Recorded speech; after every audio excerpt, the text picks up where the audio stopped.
A millionaire drank his coffee with pure honey every morning without suspecting a thing.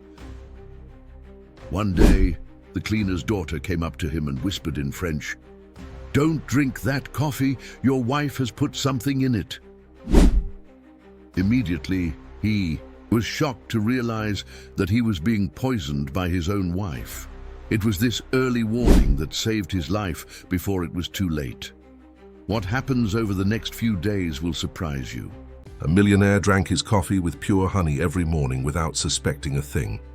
One day, the cleaner's daughter came up to him and whispered in French, "Don't drink that coffee, your wife has put something in it."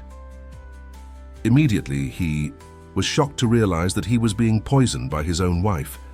It was this early warning that saved his life before it was too late.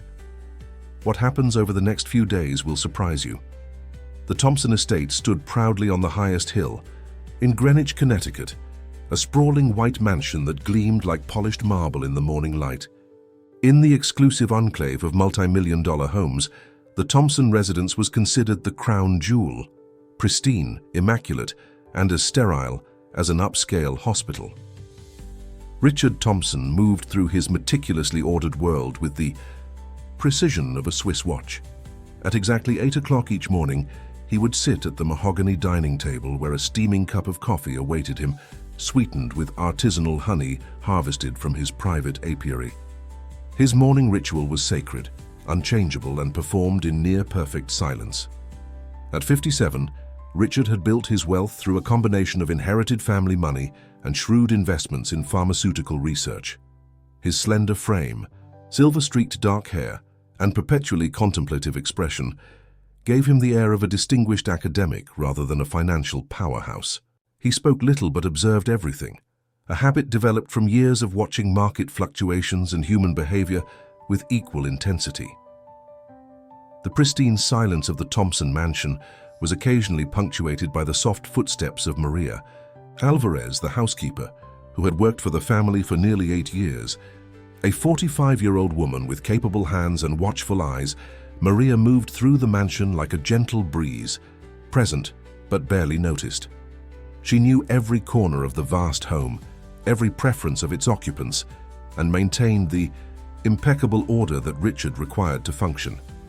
Maria's 17-year-old daughter, Lily, often accompanied her before school, helping with morning chores or studying quietly in the kitchen nook.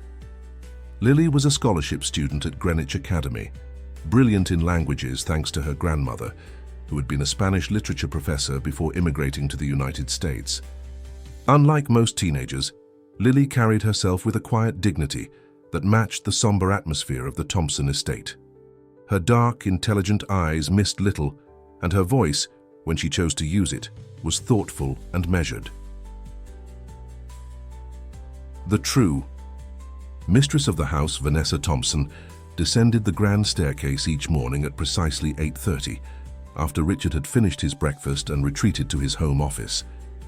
At 42, Vanessa maintained her beauty with religious dedication, daily Pilates, weekly spa treatments, and a regimen of creams and serums that cost more than Maria earned in a month. Her honey-blonde hair fell in perfect waves around a face that could transform from coldly beautiful to warmly charming in the blink of an eye, depending on her audience. "Maria," Vanessa would say with practiced politeness, "please ensure the fresh flowers are arranged in the solarium before the garden club meeting this afternoon." "Yes, Mrs. Thompson," Maria would reply, her eyes carefully lowered, her accent deliberately softened. The dynamic between the two women was a carefully choreographed dance of power and servitude, performed daily without variation. Lily observed these interactions with a wisdom beyond her years, noting how her mother's shoulders tensed slightly whenever Vanessa entered a room, how her voice became softer, her movements more careful. Lily had grown up in the shadows of wealth, learning early that invisibility was sometimes the safest position. She would sit in the kitchen corner with her books, most recently her beloved copy of 100 Years of Solitude in its original Spanish, absorbing the dynamics of the household while appearing completely absorbed in her studies. Richard, unlike his wife, acknowledged Lily's presence. Occasionally he would pause by the kitchen on his way to his office, and ask about her studies or comment on the book she was reading. These brief exchanges were always in Spanish. Richard had spent his formative years in Madrid, where his father had served as an ambassador. These small moments of connection were like tiny cracks in the perfect facade of the Thompson household, genuine, unscripted, and warm. Garcia Marquez, he had said just last week, noticing her book. Un escritor brillante, a brilliant writer. Sí, señor, Lily had replied, a small smile lighting her serious face. Me encanta como mezcla la realidad con lo fantástico. I love how he mixes reality with the fantastic. This small exchange had not gone unnoticed by Vanessa, whose eyes had narrowed slightly from the doorway before she turned away, her silk robe whispering against the marble floor as she disappeared down the hallway. The careful balance of the household began to shift imperceptibly one crisp autumn morning. Lily had arrived earlier than usual to study for an important Spanish literature exam. Maria was busy upstairs, changing linens in the guest rooms, and the kitchen was bathed in the golden light of early morning. Richard had not yet come down for breakfast, and Vanessa was presumably still asleep. Or so Lily thought. The soft padding of bare feet on marble alerted her to another presence. Instinctively, Lily shrank further into her corner, making herself as unobtrusive as possible.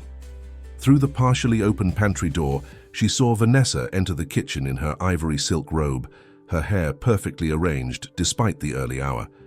There was something furtive in her movements that immediately caught Lily's attention. Vanessa moved to the cabinet where Richard's honey was kept, a special organic variety that he imported from a small farm in Vermont. With practiced movements, she took out the crystal honey jar and placed it on the counter.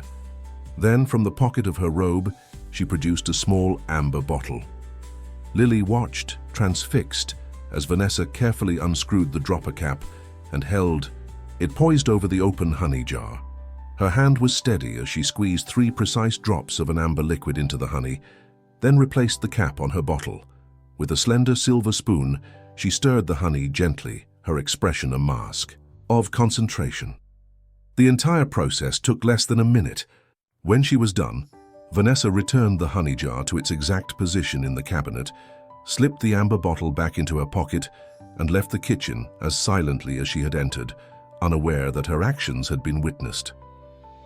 Lily sat, frozen in her corner, her heart pounding in her chest. What had she just seen? The deliberate secrecy of the act, the careful measuring of drops, the methodical stirring, all pointed to something intentional and concealed. But what? Was Mrs. Thompson adding some sort of supplement to her husband's honey? Or was it something more sinister? The thought sent a chill down Lily's spine. She had read enough novels to recognize the scene for what it might be. But surely such things didn't happen in real life, especially not in the pristine, controlled world of the Thompson estate. The sound of Maria's footsteps approaching broke Lily from her trance. Should she tell her mother what she had seen? Would she believe her? Would she dismiss it as the overactive imagination of a teenager who read too many books? Before she could decide, Richard Thompson entered the kitchen, impeccably dressed in a charcoal suit, ready for his morning ritual. He nodded politely to Maria, who was already preparing his coffee, and took his customary seat at the table, unfolding the Wall Street Journal with practiced ease.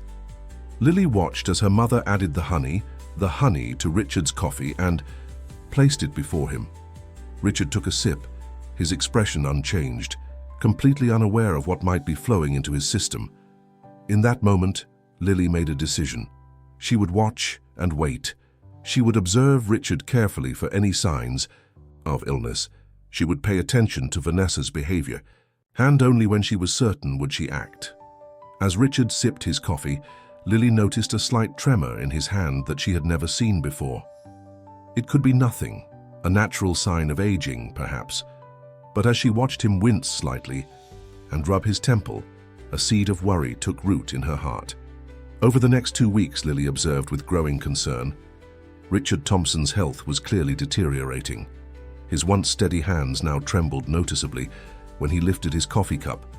Dark circles had formed beneath his eyes, and his skin had taken on an alarming pallor. He moved more slowly through, the grand hallways of the mansion, occasionally steadying himself against the wall when he thought no one was watching. Most troubling were the headaches. Twice, Lily had seen him press his fingers against his temples, his face contorted in pain, so severe he had to excuse himself from the breakfast table. Yet when Vanessa suggested he see a doctor, her voice dripping with manufactured concern, he waved away her suggestions. "It's just stress from the Westlake merger," he'd say, or "nothing that won't pass with a good night's sleep." But Lily noticed how Vanessa's eyes followed him as he walked away, how the corner of her mouth twitched upward when he winced in pain. It was subtle, almost imperceptible, but Lily had spent years observing the minutiae of human behavior in this house, and what she saw chilled her to the bone. One morning, Richard had a particularly bad episode. His coffee cup clattered against the saucer as a violent tremor coursed through his hand. Sweat beaded on his forehead, despite the cool temperature maintained in the house. When he stood, he swayed dangerously, and Maria had rushed forward, ostensibly to clear his plate, but positioned to catch him if he fell. "I've made an appointment with Dr. Reeves," Vanessa announced later that day, her voice carrying a perfect note of wifely concern. "This has gone on long enough, Richard." He had nodded weakly, too exhausted to argue. Lily watched from the hallway as Vanessa made a show of calling the doctor's office, scheduling an appointment for the following week. After hanging up, Vanessa had stared at her phone for a long moment, a small, satisfied smile playing across her lips before she composed her features and returned to her performance of the concerned spouse. That evening, while helping her mother dust the library, a room Richard rarely used but insisted be maintained to perfection, Lily finally broke her silence. "Mama," she whispered, even though they were alone, "I need to tell you something." Maria glanced at her daughter, immediately alert to the unusual urgency in her voice. "What is it, Misha?" Lily's words tumbled out in a hushed torrent of Spanish. She described what she had seen that morning 2 weeks ago, Vanessa with the amber bottle, the 3 drops in the honey, the careful stirring to hide all evidence. As she spoke, Maria's face drained of color and the feather duster in her hand stilled. "Estás segura?" "Are you sure?" Maria asked, her voice barely audible. Lily nodded emphatically. "I've seen her do it 3 more times since then. Always. When she thinks no one is watching. Always 3 drops." Maria sank slowly into one of the leather armchairs, forgetting for a moment that she was never to sit on the furniture. "And Mr. Thompson's symptoms began after this?" "Yes, he was fine before. Now he can barely stand sometimes. And she watches him, Mama. She watches him suffer. And sometimes I think she's pleased." Maria closed her eyes briefly, her hand moving instinctively to the small gold cross she wore beneath her uniform. When she opened them again, there was fear there, but also resolution. "We need to be very careful, Lily. Very careful. If what you're saying is true..." She couldn't finish the sentence. "What should we do?" Lily asked, her young face pinched with worry. Maria was silent for a long moment, weighing impossible choices. To interfere meant risking their livelihood, possibly their safety. To remain silent meant becoming complicit in whatever was happening to Richard Thompson. "For now, we watch," she finally said. "We gather evidence, and we pray that whatever is happening, it can be stopped before..." Again, she left the sentence, unfinished. That night, in their small apartment 20 minutes from the Thompson estate, Maria sat at their worn kitchen table, staring at her laptop screen. Lily watched over her shoulder as her mother typed phrases into the search engine. Slow poisoning symptoms, undetectable toxins, amber liquid poison. The results that filled the screen made Lily's stomach clench. There were substances, plant-based, difficult to detect in standard blood work, that could cause gradual deterioration. Headaches, tremors, weakness, cognitive confusion, substances that, in small doses administered over time, could mimic the symptoms of various diseases or simply appear as unexplained declining health. "Why would she do this?" Lily whispered, horrified by the implications of their research. Maria's expression was grim. "Money. Control. Perhaps there is someone else." She closed the laptop, unable to bear reading more. The question is not why, mija. The question is, what we do now? Lily couldn't sleep that night.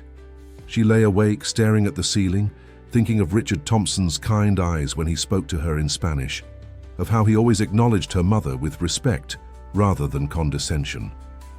She thought of the tremor in his hands, the pain etched on his face, the gradual dimming of his once sharp gaze. By morning, she had made a decision. "I'll tell him," she announced to her mother over breakfast, in Spanish, so she won't understand. "If she overhears," Maria's fork clattered against her plate. "Lily, no, it's too dangerous. If Mrs. Thompson suspects that we know, she'll fire you," Lily finished. "I know, but Mama, what's happening is wrong. If we do nothing, we're helping her hurt him." Maria stared at her daughter, seeing in her young face a determination that both frightened and filled her with pride. Slowly, she nodded. "Be careful," she whispered. "Find a moment when you're alone with him. Say only what you have seen, nothing more, and be prepared for him not to believe you." The opportunity came sooner than expected. That very morning, Richard was alone in the breakfast nook. Vanessa having departed early for a charity board meeting, he sat with the financial section of the New York Times spread before him, though Lily noticed he was squinting, as if the words wouldn't come into focus. Maria was upstairs changing linens, and the kitchen was momentarily empty save for Richard and Lily, who was ostensibly studying for a chemistry test at her usual spot in the corner. With her heart hammering against her ribs, Lily rose and approached the table. Richard looked up, a questioning smile on his pale face. "Mr. Thompson," she began in English, her voice steady despite her fear. Then, seamlessly switching to Spanish, "No beba el café con miel. Su esposa está poniendo algo en él. La he visto." "Don't drink the coffee with honey. Your wife is putting something in it. I've seen her." Richard's face went completely still, the smile freezing on his lips. For a long moment, he simply stared at her, his grey eyes searching her face. Then, very carefully, he set down his coffee cup. "¿Qué has visto exactamente? What exactly have you seen?" he asked in perfect Spanish, his voice low and controlled. "3 drops from an amber bottle," Lily replied, still in Spanish. "Into your honey, every few days, when no one is watching." Something flashed in Richard's eyes, shock, disbelief, or perhaps a terrible dawning realization. He opened his mouth to respond, but the sound of Vanessa's voice from the foyer cut him off. "Richard, I forgot my portfolio for the meeting. Have you seen it?" Lily quickly stepped back, returning to her seat in the corner. Richard's gaze followed her, his expression unreadable. Then, with deliberate movements, he pushed his coffee cup away. "In my office, I believe," he called back to Vanessa, his voice betraying nothing of the conversation that had just transpired. When Vanessa swept through the kitchen moments later, her Chanel suit impeccable and her smile razor-sharp, she paused briefly, her eyes narrowing as she took in the tableau. Richard at the table, his coffee untouched. Lily in the corner, seemingly absorbed in her textbook. "Everything all right, darling?" she asked, her tone light but her gaze penetrating. "Perfect," Richard replied, meeting her eyes steadily, "just reviewing some concerning market indicators." Vanessa's smile didn't waver, but something cold flickered behind her eyes. "Don't let it give you another headache," she said, leaning down to brush a kiss against his cheek. "Remember to take your supplements." When she had gone, the tension in the room slowly dissipated. Richard remained motionless at the table for several long minutes. Then, without a word, he rose and walked to the sink where he poured his coffee down the drain. That evening, Richard sat alone at his grand piano in the music room, fingers hovering over the keys without pressing them.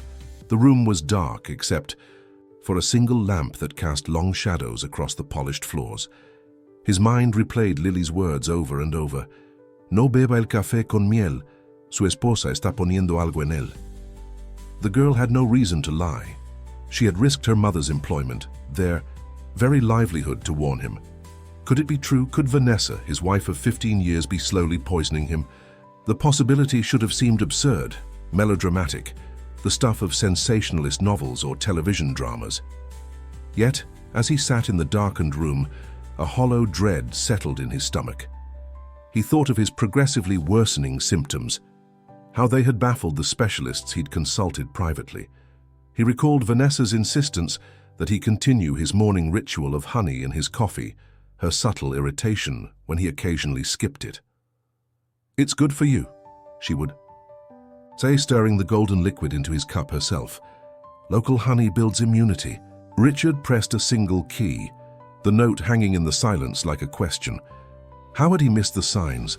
Had he been so consumed by his work, so confident in the orderly world he had built, that he had failed to see what was happening beneath? His own roof? A soft knock at the door interrupted his thoughts. Maria stood in the doorway, hesitant to intrude on his solitude.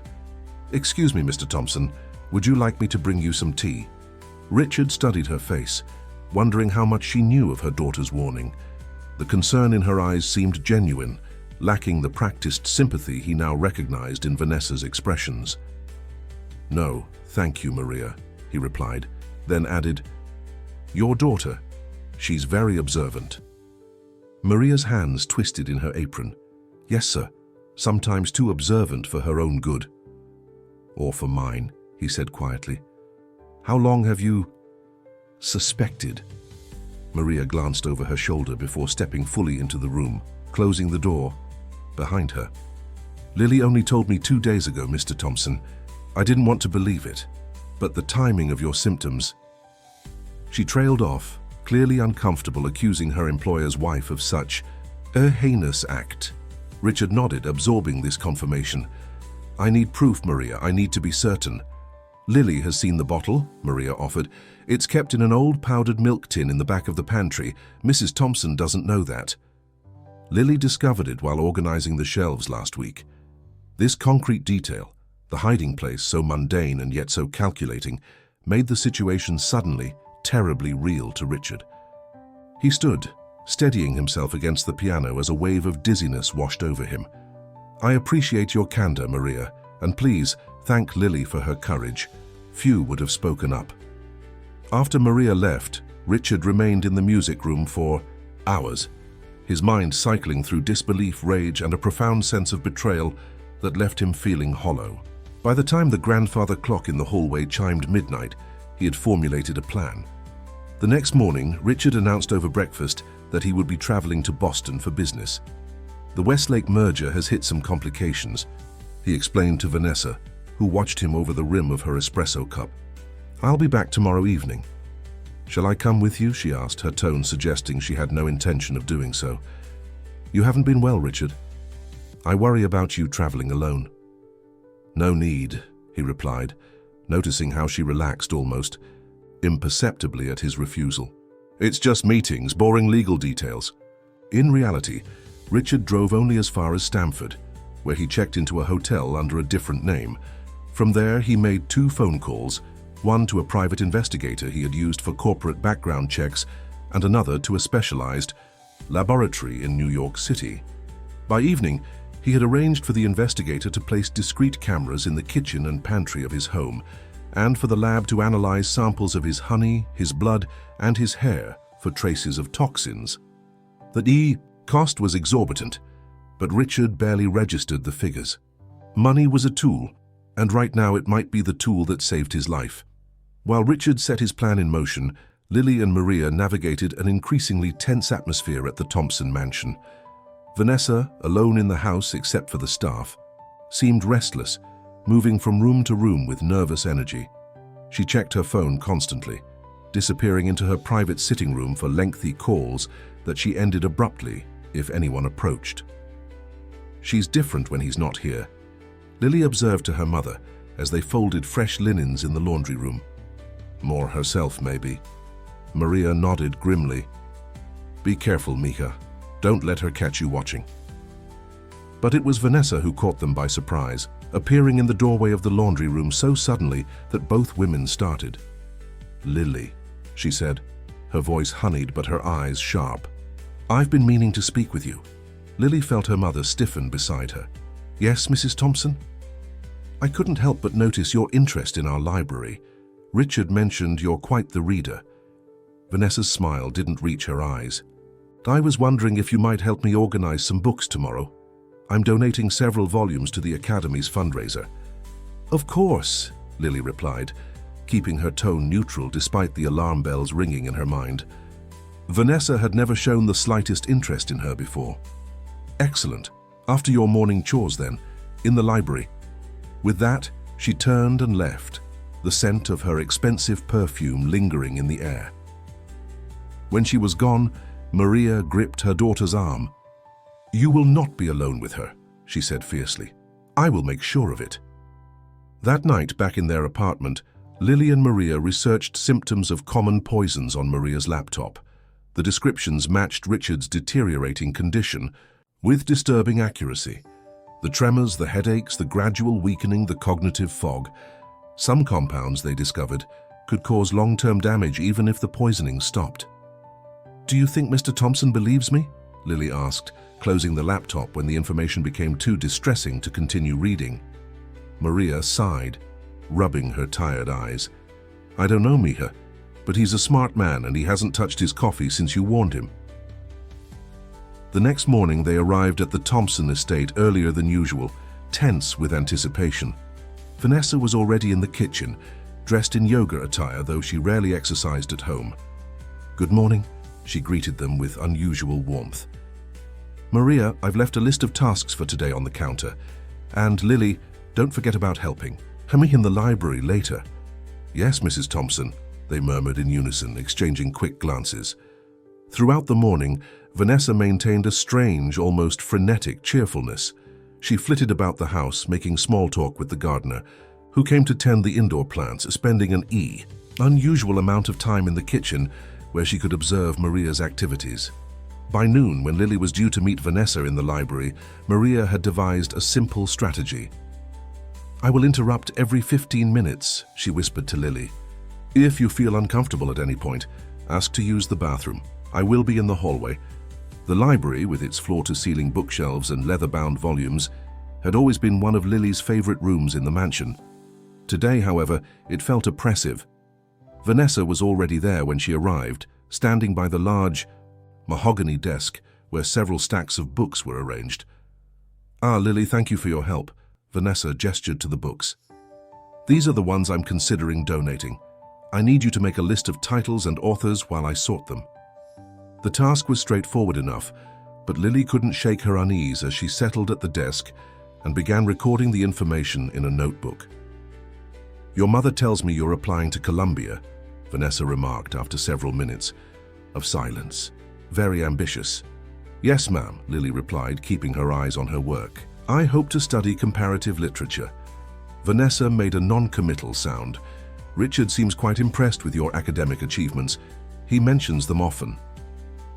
There was something in Vanessa's tone, a probing quality, an edge of something, like jealousy, that made Lily glance up. Vanessa was watching her intently, her head tilted slightly, her expression calculating. Mr. Thompson has been very kind, Lily said carefully. He's always encouraged my studies. Yes, he can be quite encouraging. Vanessa moved closer, picking up a book from the desk, especially to young women who remind him of his younger self. Studious, serious, perhaps a bit too observant for their own good. Lily's hand stilled on the notebook. The threat in Vanessa's words was thinly veiled but undeniable. Before she could formulate a response, Maria appeared in the doorway. Excuse me, Mrs. Thompson, there's a call for you from the charity board. They say it's urgent. Vanessa's eyes narrowed slightly, but her social mask slipped back into place. Thank you, Maria, I'll take it in my study. To Lily, she added, continue with the list, I'll be back shortly. When Vanessa had gone, Maria rushed to Lily's side. What happened? Did she say something to you? Lily repeated Vanessa's words, her voice shaking slightly. She knows I'm watching her, Mama. She's warning me. Maria's face hardened with resolve. We finish the workday. We act normal. But tonight, we tell Mr. Thompson everything. He returns. This evening, yes? Lily nodded, gathering her composure. Yes, and Mama, I think Mrs. Thompson is planning something. She seems excited today. Different. Maria crossed herself quickly. Santa Maria, protect us all, she murmured. Then more firmly, "Come, we finish the books quickly and stay together for the rest of the day." As they worked, neither of them noticed the small camera newly installed in the upper corner of the library, its lens capturing their whispered conversation. Richard Thompson returned to his mansion just after 7 that evening, his briefcase containing more than business documents. Hidden inside was a preliminary toxicology report, rushed by the lab at considerable expense. The results, while not conclusive, were deeply troubling. Traces of thallium had been detected in the honey sample he'd provided. The substance, once commonly used in rat poison before being banned due to its toxicity to humans, was known for causing symptoms identical to those Richard had been experiencing. The private investigator had also been efficient, installing miniature cameras in key locations throughout the house during a window when Vanessa was at her Pilates class. Now all Richard needed to do was wait and watch. "Richard, darling, you're home earlier than expected." Vanessa greeted him in the foyer, her silk blouse and perfectly tailored slacks suggesting she had dressed carefully for his return. She leaned in to kiss his cheek and he forced himself not to recoil. "How was Boston?" "Productive," he replied simply, hanging his coat in the closet. "Is Maria still here? I'd like some tea." A flicker of annoyance crossed Vanessa's face. "Yes, she and that daughter of hers are finishing up in the kitchen, but I can make your tea, darling. You look exhausted."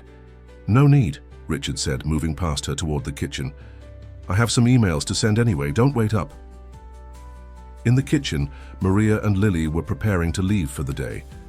They both startled slightly when Richard entered, their faces a mixture of relief and apprehension. "Mr. Thompson," Maria acknowledged him with a respectful nod. "Can I get you anything before we go?" "Some chamomile tea would be appreciated, Maria," he replied, setting his briefcase on the counter. Then, switching to Spanish and keeping his voice low, he added, "And perhaps a moment of your time, both of you." Maria's eyes widened, but she nodded, moving to prepare the tea. Lily remained by the island counter, her school backpack clutched to her chest like a shield. When Maria placed the steaming cup before him, Richard gestured for them to sit. It was a breach of the unspoken protocol of the house. Staff did not sit with employers, but the situation had moved far beyond normal protocols. "I have confirmed what Lily told me," he said in Spanish, his voice barely above a whisper. "There was something in the honey, something toxic." Maria's hand flew to her mouth, stifling a gasp. Lily, however, nodded grimly, as if having her worst fears confirmed was almost a relief after weeks of uncertainty. "What will you do?" Lily asked, her dark eyes serious. Richard sipped his tea, buying a moment to organize his thoughts. "I've installed cameras," he finally said. "I need to catch her in the act. I need irrefutable proof." "And then?" Maria pressed, her voice tight with worry. "Then I confront her, find out why, and ensure she can never do this to anyone else." Richard's tone was calm, but there was steel beneath it. They spoke for a few minutes more, arranging a communication system. Richard gave Maria his private cell number, a line Vanessa didn't know about, and instructed them to text him if they noticed anything unusual. In return, he promised to warn them before confronting Vanessa, so they could ensure they were safely away from the house when it happened. As Maria and Lily prepared to leave, Richard stopped them with a final thought. "Thank you," he said simply. "You risked everything to warn me. I won't forget that." After they departed, Richard retreated to his study, locking the door behind him. From his laptop, he accessed the feed from the newly installed cameras. For hours, he watched the normal evening routine of his household unfold. Vanessa ordering, dinner delivery, eating alone in the dining room while scrolling through her phone, later taking a lengthy call in her private sitting room with the door closed. Around midnight, when the house had fallen silent, Richard connected his earbuds and increased the volume on the sitting room feed, straining to hear snippets of Vanessa's earlier conversation. The audio quality was poor, but certain phrases came through clearly. "Taking longer than expected. Suspicious, I think, sis. The girl knows something. I can't wait forever, Jason." Jason. The name hit Richard like a physical blow. Jason Westlake, the very man whose company Richard was in the process of acquiring. A man 20 years younger than himself, whom Vanessa had met at a charity gala the previous spring. Richard had introduced them himself. With trembling fingers, he accessed Vanessa's cloud storage account. They had shared passwords early in their marriage, a gesture of transparency and trust that Vanessa had apparently forgotten. Scrolling through her photo albums, he found nothing incriminating. But then he thought to check her archived emails. There they were, dozens of messages between Vanessa and Jason Westlake, dating back nearly 6 months. Richard opened the most recent, dated just 2 days ago. V. The lawyers say the prenup is ironclad unless he's declared mentally incompetent or he dies of natural causes. The second option takes too long and is too risky.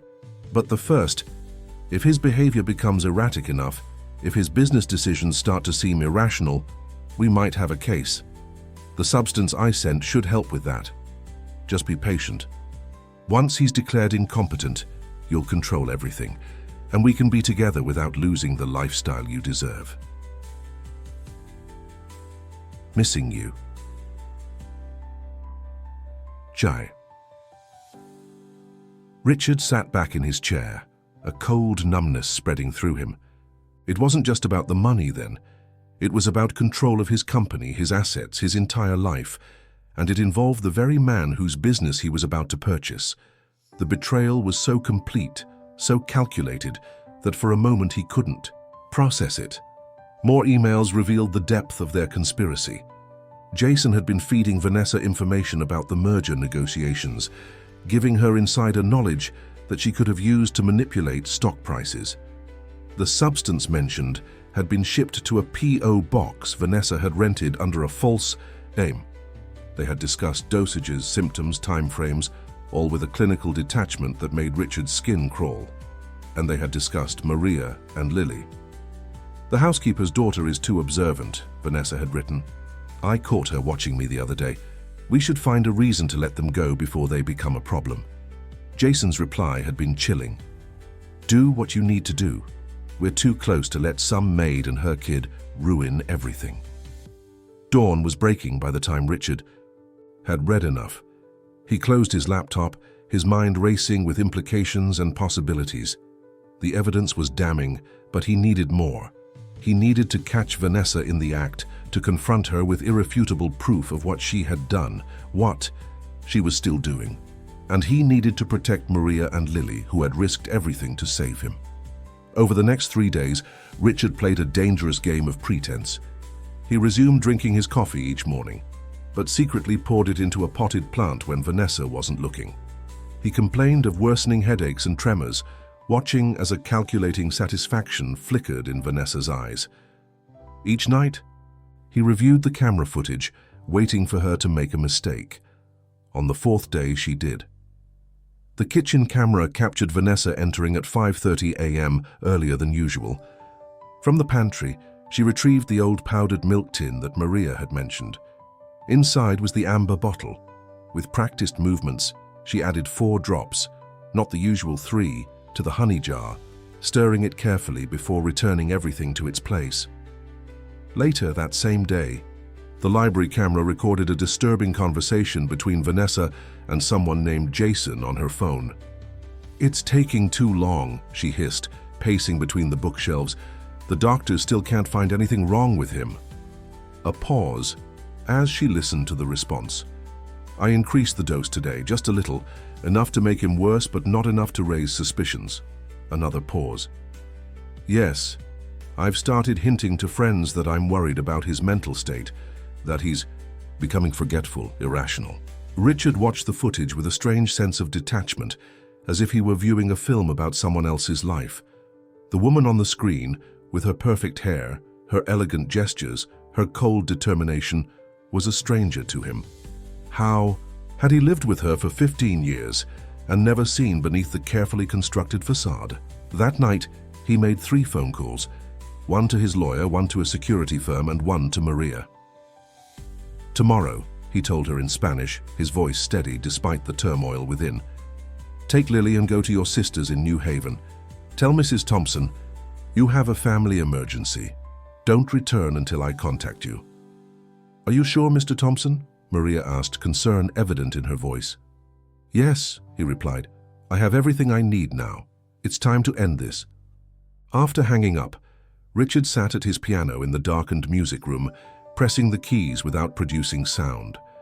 Tomorrow, he would confront the woman who had systematically tried to destroy him. Tomorrow, he would reclaim his life. Morning. Arrived with a pristine autumn clarity, sunlight streaming through the mansion's windows to illuminate dust motes that danced like tiny stars in the air. Richard had barely slept, but a strange calm had settled over him. The laboratory had confirmed the final analysis overnight. The substance in his honey was indeed thallium, administered in doses calculated to cause gradual deterioration without triggering immediate medical suspicion. Maria called at 7, her voice tight with anxiety. "We're leaving now, Mr. Thompson. Lily's school thinks she has the flu. We'll be at my sister's by noon." "Good," Richard replied. "Stay there until you hear from me. And Maria, thank you again for everything." At breakfast, Richard observed Vanessa with newfound clarity. How had he missed the cold calculation behind her smile, the emptiness in her eyes when she thought he wasn't looking? She moved around the kitchen with practiced grace, preparing her usual green smoothie while he sipped his coffee. Coffee he had prepared himself this morning, much to her barely concealed annoyance. "Maria called in sick today," Vanessa mentioned, casually leaning against the counter. "Something about her daughter and a family emergency." "That's unfortunate," Richard replied, watching her over the rim of his cup. "I hope it's nothing serious." Vanessa made a non-committal sound. "These situations always seem to arise when it's most inconvenient. The garden club is coming for tea this afternoon." She paused, studying him. "You're looking particularly unwell today, Richard. Perhaps you should rest." "Actually, I'm feeling remarkably clear-headed," he said, setting down his cup.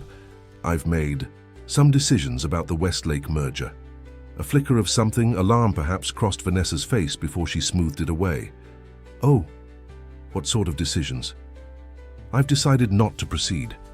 Richard maintained a casual tone, as if discussing the weather rather than a multi-million-dollar business transaction.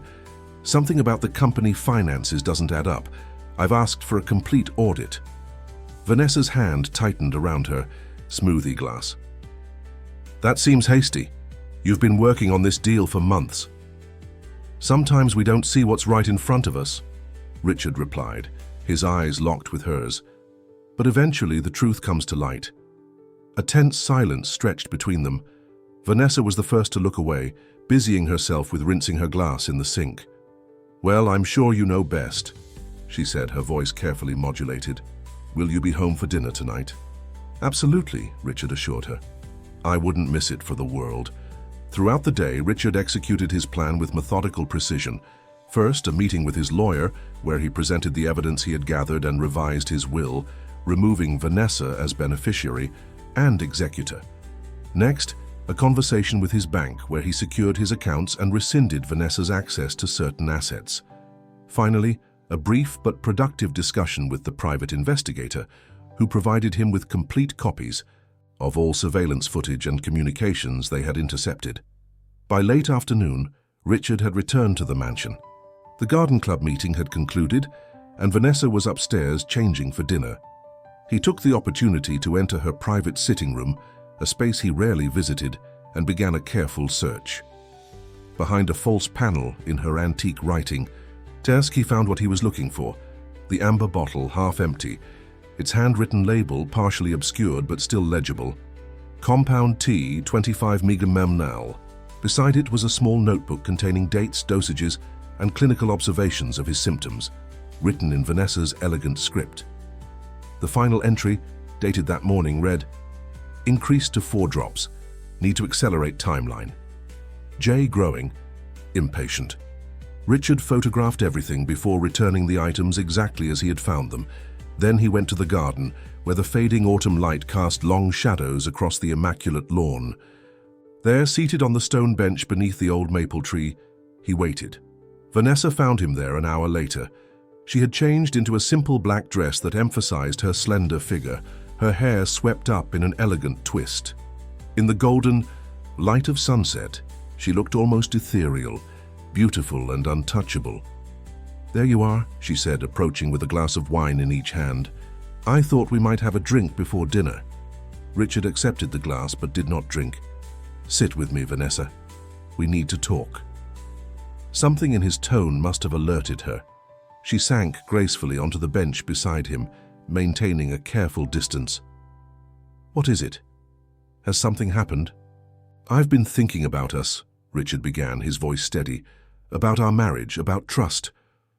Vanessa's expression remained pleasant, but he noticed the slight tensing of her shoulders.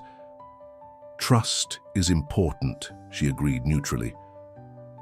"Yes, it is." Richard set his untouched wine on the bench between them.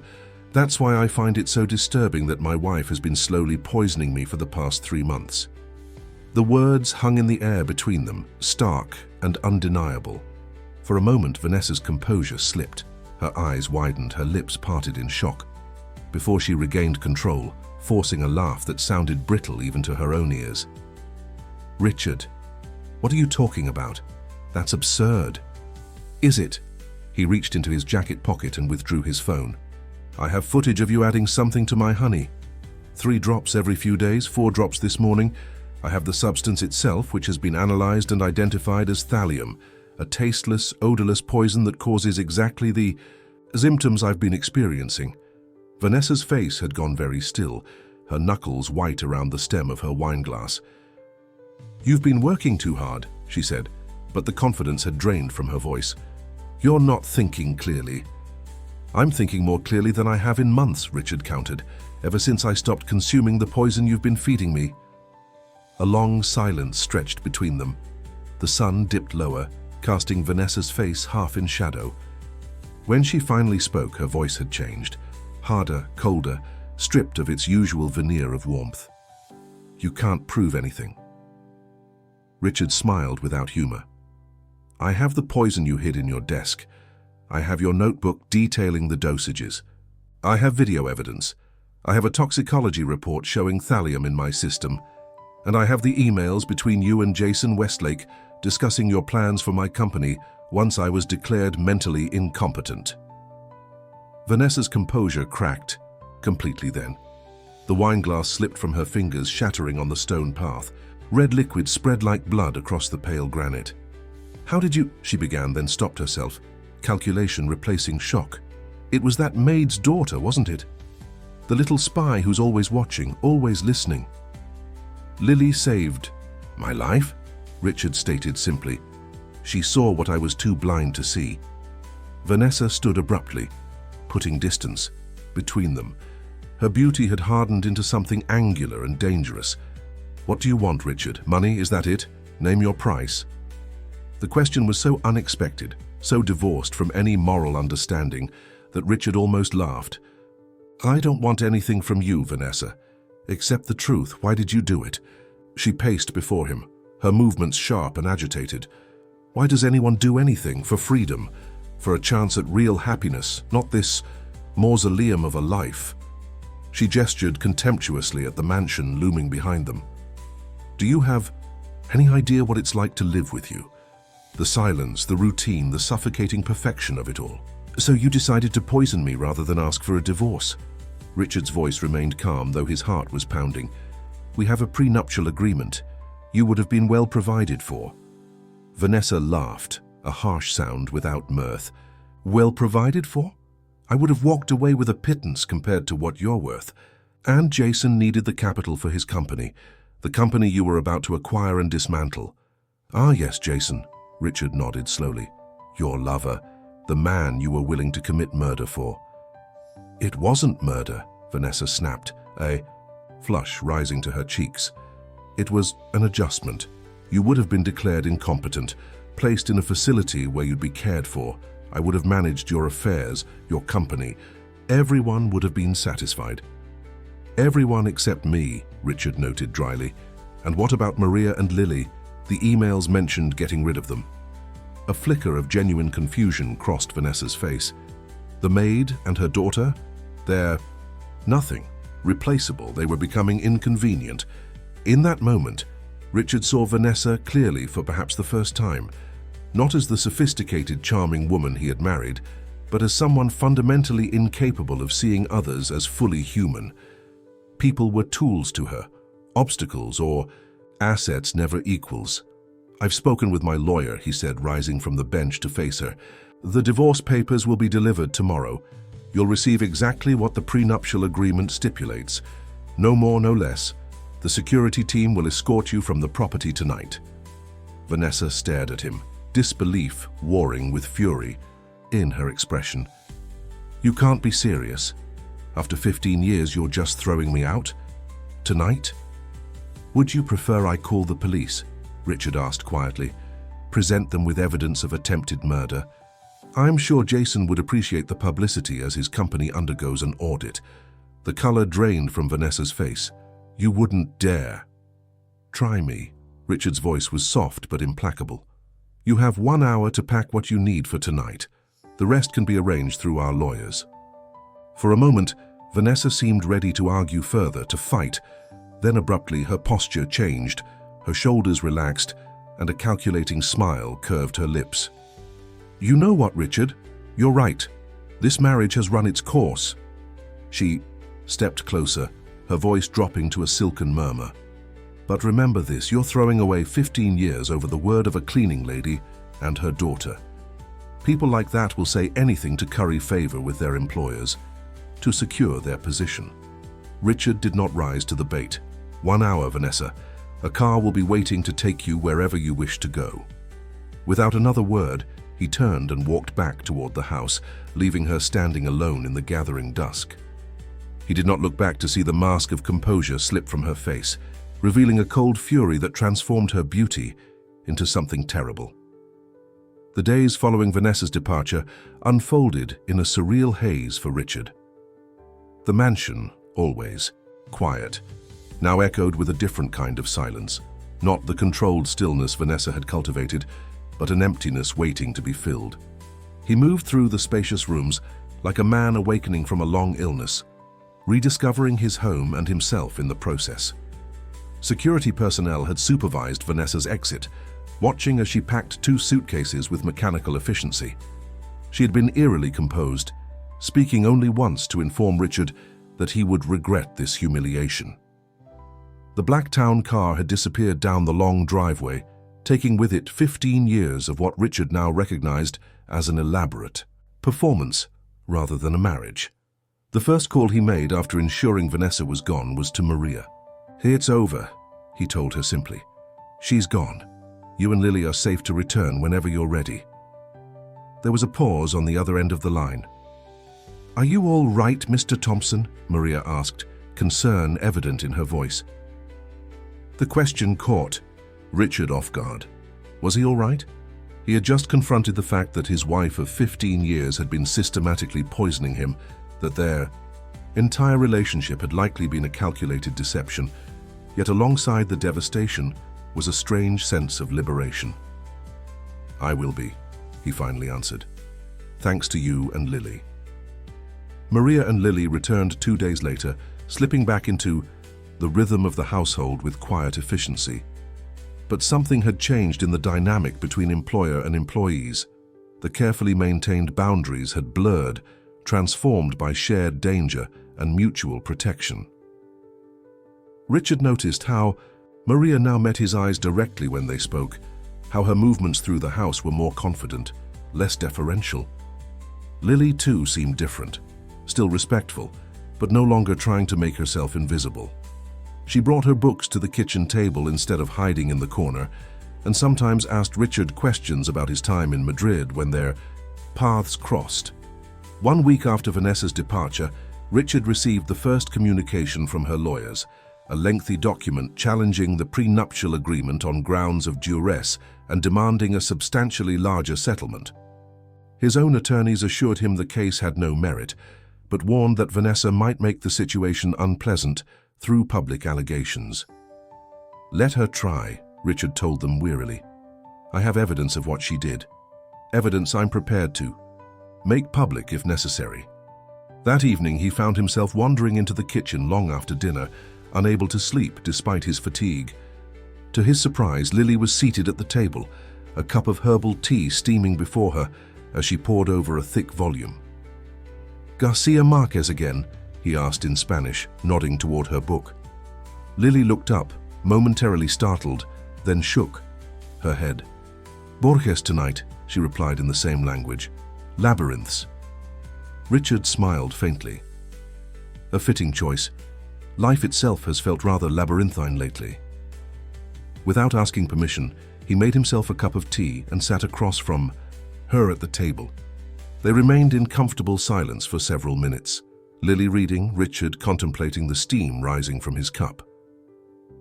"Does it bother you?" Lily finally asked, her voice soft in the quiet kitchen. "What she did?" Richard considered the question, appreciating that she didn't shy away from the reality of what had happened. "Yes," he admitted, "but not in the way you might think. I'm not angry about the poison, strangely enough. I'm disturbed by the deception, by how completely I failed to see who she really was." Lily nodded thoughtfully. "My abuela, my grandmother, used to say that the most dangerous wolves are the ones wearing the softest wool." "Your grandmother was a wise woman," Richard said. "I wish I had listened to such wisdom years ago." Lily hesitated, then asked, "Will you be okay? When the doctors said the effects..." "The damage isn't permanent," Richard assured her, touched by her concern. "With time and proper treatment, my health will return completely." He paused, then added, "Your warning came just in time, Lily. A few more weeks, and it might have been a different story." She ducked her head, embarrassed by the gratitude in his voice. "Anyone would have done the same." "No," Richard said firmly. "They wouldn't have. Most people would have minded their own business, especially when speaking up put their family's livelihood at risk. What you did took exceptional courage." A faint blush colored Lily's cheeks, but she met his gaze steadily. "My mother taught me that staying silent in the face of wrongdoing makes you part of it." "Your mother is also very wise," Richard said softly. "You're fortunate to have her." "I know," Lily agreed, a small smile touching her lips. Then, with the directness of youth, she asked, "What will you do now with the house, I mean? It's so big for just one person." The question caught Richard by surprise, but he found himself considering it seriously. The mansion had never truly felt like a home even before he discovered Vanessa's betrayal. It had been a showcase, a symbol of success, a backdrop for the perfect life he thought he was building. "I don't know," he admitted. "Perhaps it's time for a change." The conversation shifted then to lighter topics, books they had both read, places in Madrid they had both visited, the merits of different translations of classic works. Richard found himself laughing for the first time in weeks as Lily recounted her struggle to explain the concept of magical realism to her very literal-minded English teacher.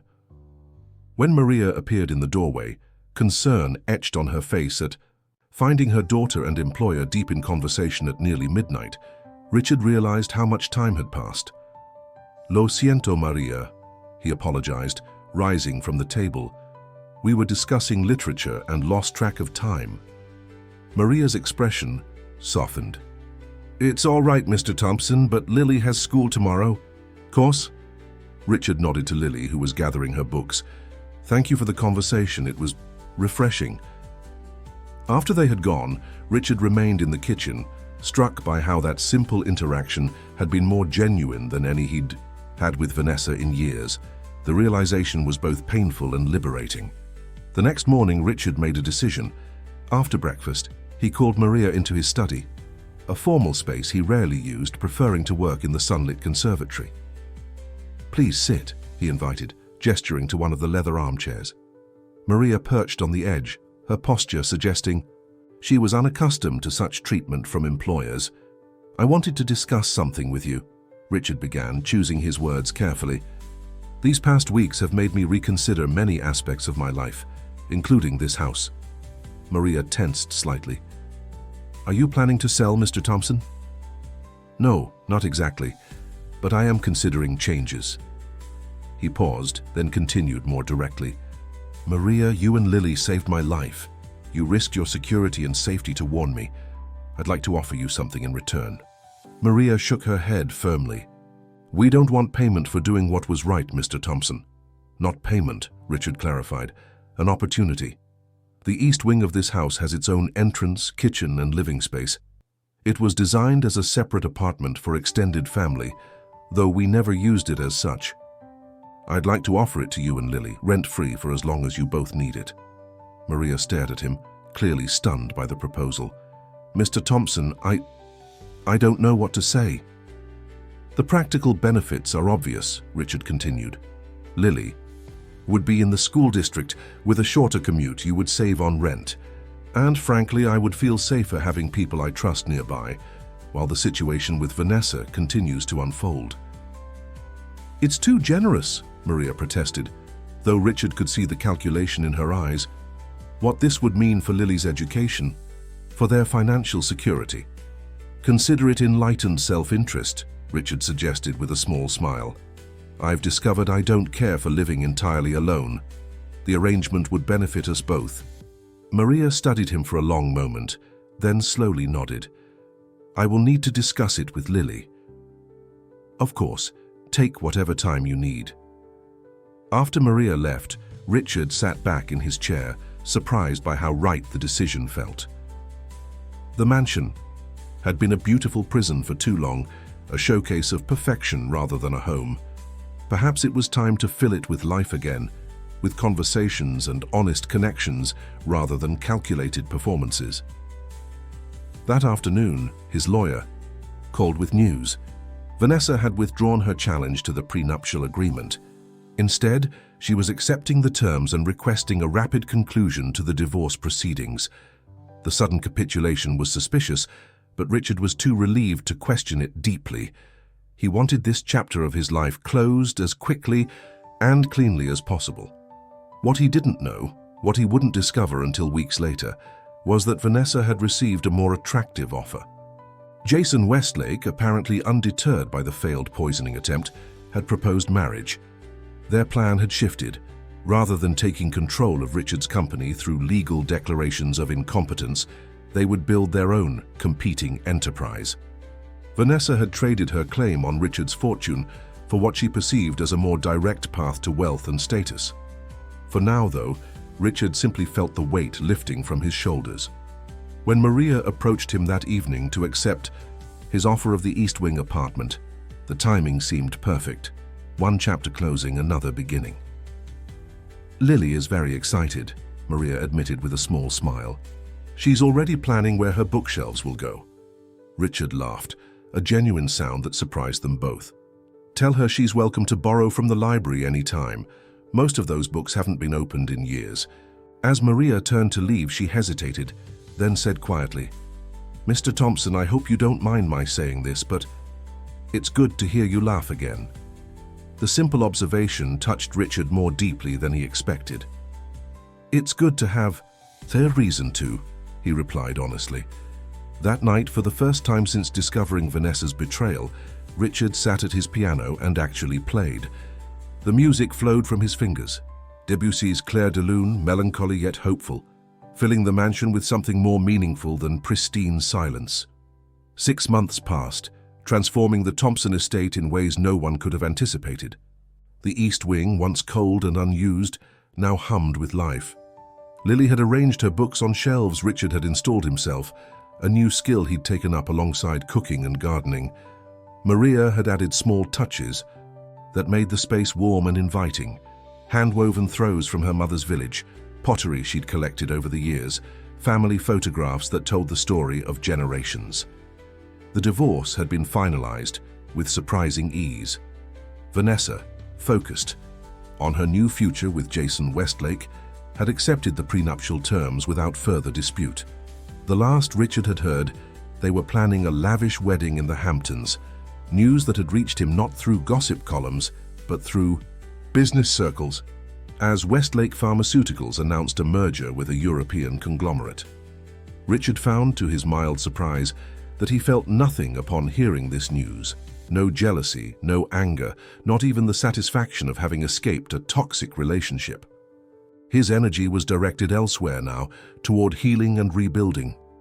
The thallium had left his system, though his doctors continued to monitor his health carefully. The tremors had subsided completely, and the debilitating headaches had become increasingly rare. His mind was sharp again, his decisions clear and confident. The Thompson Pharmaceutical Research Foundation, which he had established with a significant portion of his personal wealth, was already funding promising studies on autoimmune disorders. On a crisp spring morning, Richard sat in the conservatory, reviewing grant proposals for the foundation. Sunlight streamed through the glass ceiling, illuminating the space that had become his favorite work area. Plants thrived around him, orchids, ferns, a small citrus tree, bringing life and color to what had once been a sterile showcase. A soft knock interrupted his concentration. Lily stood in the doorway, her school backpack slung over one shoulder, a folder clutched in her other hand. "Mr. Thompson, do you have a moment?" she asked, her manner still slightly formal, despite the months of living under the same roof. "Of course, Lily. Come in." Richard set aside his papers, genuinely pleased by the interruption. "And please, I've told you, when we're not in company, Richard is fine." She smiled apologetically as she took a seat in the wicker chair opposite him. "My mother says it's disrespectful." "Your mother is a remarkable woman with impeccable manners," Richard acknowledged. "But perhaps we can reach a compromise when it's just the three of us." Lily nodded, then hesitantly extended the folder she was holding. "I wanted to show you this. It came today." Richard opened the folder and found himself looking at an acceptance letter from Columbia University, offering Lily a place in their comparative literature program, along with a substantial scholarship.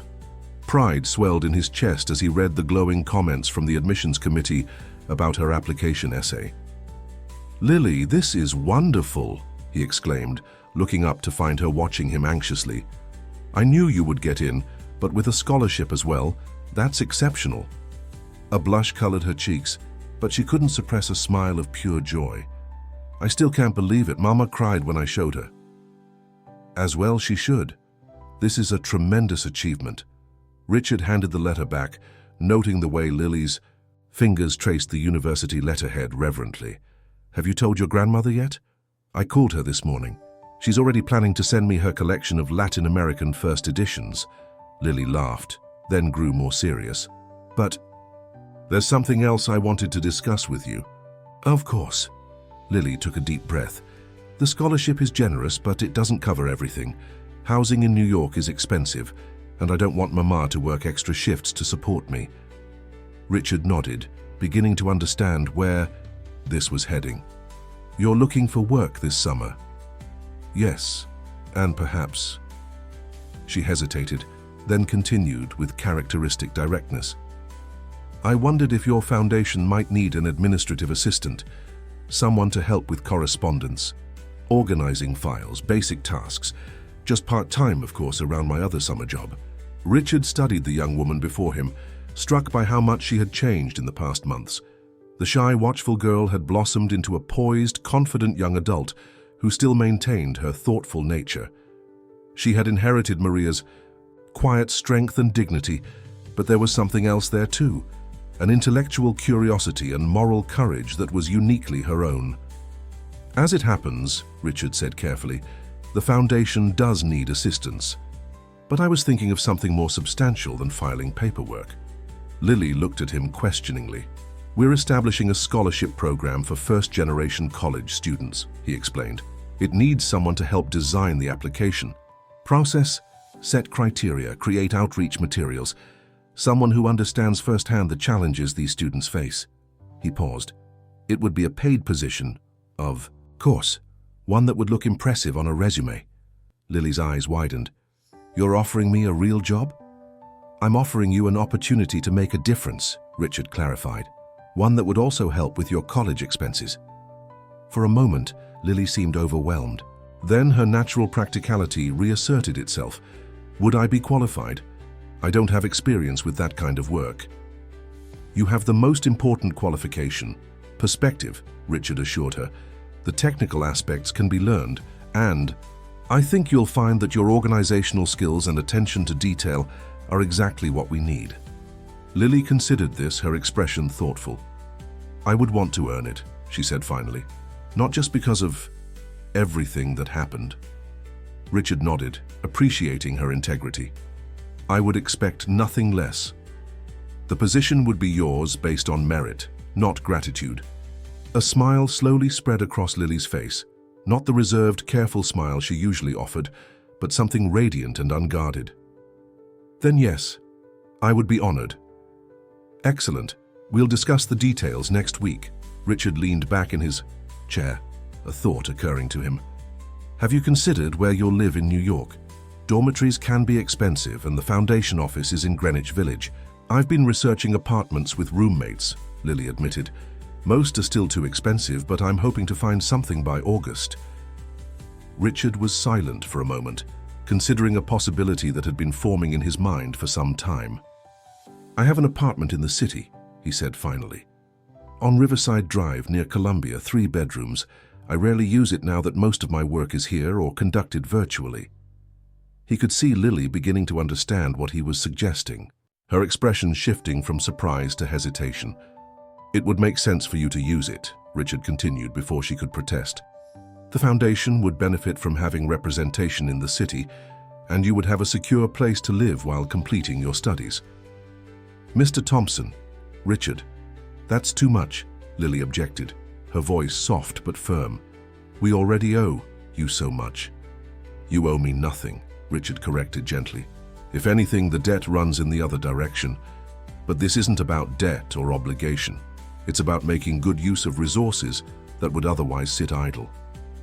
He could see her, wrestling with pride and practicality. And my mother would never agree, she said finally. Perhaps not immediately, Richard acknowledged, but Maria is nothing if not practical. She wants you to have every opportunity to succeed. Lily nodded slowly, then asked the question that Richard suspected had been on her mind and Maria's for some time. Why are you doing all this for us? It was a fair question, one that deserved an honest answer. Richard took his time, choosing his words carefully. For most of my life, I've surrounded myself with beautiful things rather than genuine connections, he began. I built a perfect showcase rather than a home. I married a woman who fit an image. I wanted to project rather than someone who shared my values. He gestured to the conservatory around them.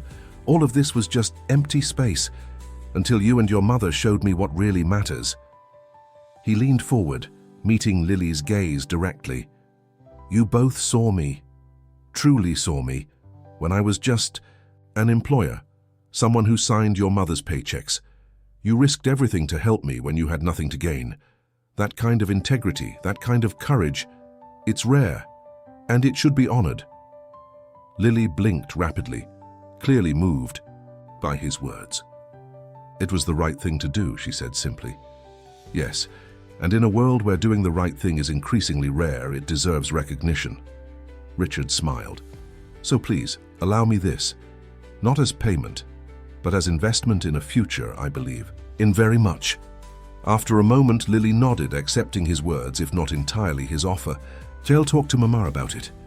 That's all I ask. As Lily rose to leave, she paused in the doorway. Oh, I almost forgot. Mama wanted me to remind you that we're having paella tonight. She says you're not allowed to work past 7. Richard laughed. Tell her I wouldn't dream of missing it. After Lily had gone, Richard returned to his grant proposals, but his mind kept drifting to the conversation they just had. In the aftermath of Vanessa's betrayal, he had expected to feel only loss and disillusionment. Instead, he had found something unexpected. A new kind of family formed not by blood or legal ties, but by mutual respect and genuine care. Maria and Lily had brought warmth and purpose back into his life. The mansion, once as sterile as an expensive hospital, now echoed with conversation, music, and occasionally laughter. There were fresh flowers in the kitchen that hadn't been arranged by a bar. Professional florist. There were books left open on side tables, newspapers folded to half-completed crosswords, cups of tea forgotten during engrossing discussions. It wasn't perfect. There were still awkward moments when old patterns of employer and employee reasserted themselves, times when boundaries needed to be renegotiated. But it was real in a way his marriage to Vanessa had never been. That evening, as promised, Richard joined Maria and Lily for dinner in what had once been the formal dining room but had evolved into a comfortable shared space. Maria's paella was magnificent, a family recipe handed down through generations, fragrant with saffron and rich with stories of her childhood in Spain. As they ate, Lily shared her news about Colombia and the foundation position. Maria's initial resistance to the apartment offer was exactly as Richard had predicted, but he could see her weighing the practical benefits against her pride. "It would only be until she finishes her degree," Richard assured her. "And you would be welcome to stay there whenever you visit." Maria gave him a long, measuring look. "You have done too much for us already." "Not too much," Richard corrected gently. "Just enough."